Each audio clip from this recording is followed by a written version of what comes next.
بسم اللہ الرحمن الرحیم باب ما جاء فی وقت المغرب۔ یہاں سے امام ترمذی رحمۃ اللہ علیہ مغرب کی نماز کا بیان شروع کر رہے ہیں۔ تو یہ بات یاد رکھنا کہ صرف امام شافعی رحمۃ اللہ علیہ کا ایک غیر مفتہ بہ قول ہے، وہ یہ ہے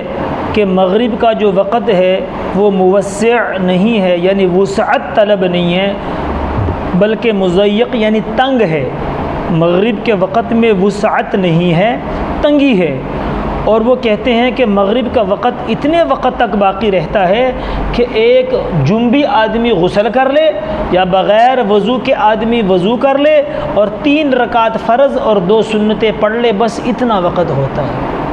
لیکن یہ امام شافعی رحمۃ اللہ علیہ کا غیر مفتہ بہ قول ہے، اور جمہور کہتے ہیں، حضرت امام اعظم امام ابو حنیفہ رحمۃ اللہ علیہ، حضرت امام مالک رحمۃ اللہ علیہ اور حضرت امام احمد بن حنبل رحمۃ اللہ علیہ، ہمارے ان حضرات کے اندر مغرب کے وقت میں بھی وسعت ہے۔ حتیٰ کہ احناف کے امام صاحب کے نزدیک تو کم از کم 50-55 منٹ تک غروب کے، جب سورج غروب ہو جاتا ہے تو غروب کے بعد 50-55 منٹ تک مغرب کا وقت رہتا ہے۔ حالانکہ ائمہ ثلاثہ پھر امام مالک اور امام احمد بن حنبل بھی وہاں چلے جاتے ہیں، وہ کہتے ہیں اتنا وقت نہیں ہے۔ اور اختلاف تم نے پڑھا ہے کہ وہ کہتے ہیں جب شفق احمر ختم ہو جائے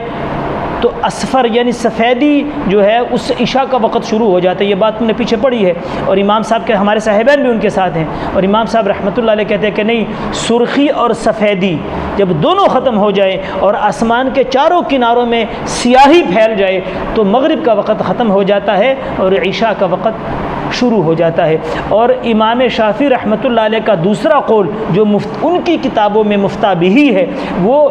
ائمہ ثلاثہ کے موافق ہے کہ مغرب کے وقت میں بھی وسعت ہے، اتنی تنگی نہیں ہے جیسے ان کا پہلا قول تھا۔ یعنی کہ مفتہ بہ قول کے مطابق اس میں کوئی اختلاف نہیں ہے کہ مغرب کے وقت میں وسعت ہے، اتنی تنگی نہیں ہے، یعنی کم از کم مغرب کا وقت 50-55 منٹ تک باقی رہتا ہے۔